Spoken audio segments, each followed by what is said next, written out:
So for today's video, we're going to cook simple meal para sa mga estudyanteng gipit at sa mga college kumbaga katulad ko.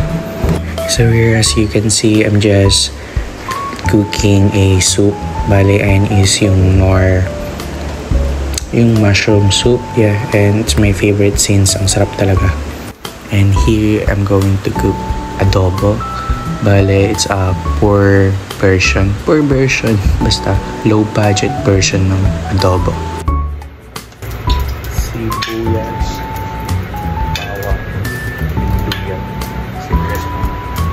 So I decided to have this kind of video para malaman din ng ibang estudyante na they can cook simple meal like this, so that hindi na sila kailangan bumili or lumabas pa, diba?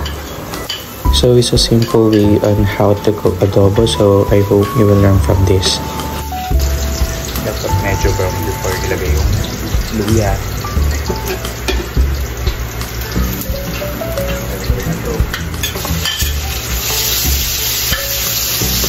Para saan ba ang luya?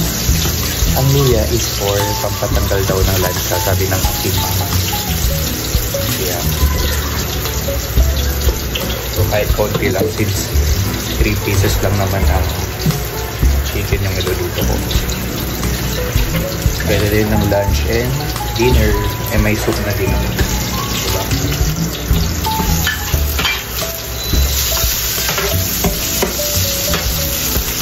Okay, medyo brown na yung bawang. Pwede na yung karne.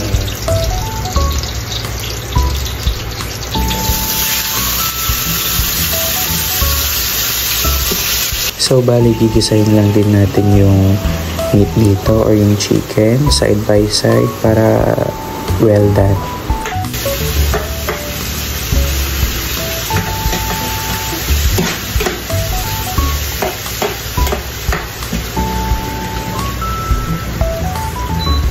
Wait for around 5 to 10 minutes. Siyempre pag medyo galing freezer yung nyo, meat nyo, then kailangan na mas matagal para lumambot. And here, binaliktad ko po pala yung meat para maluto din yung kabilang side.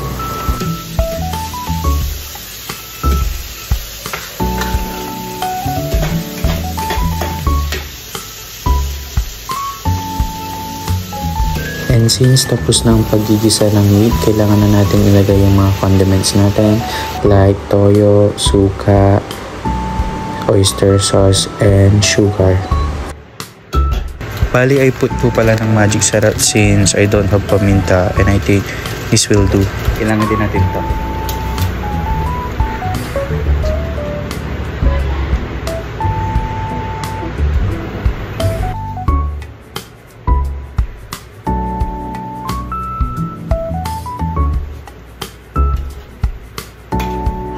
Of course, after we all put all the ingredients, dapat timanan natin kung masarap na ba.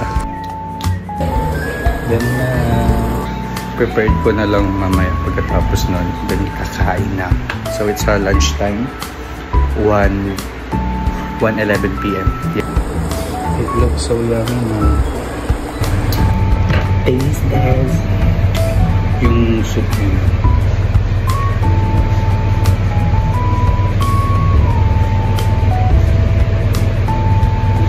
Sabawan ko muna siya. Egg.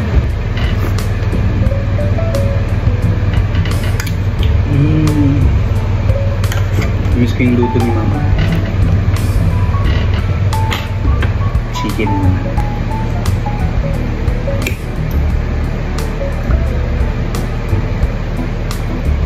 Lagyan natin ng sabaw.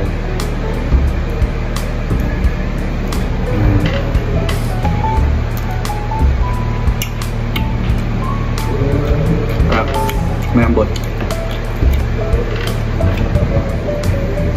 Sa kanin.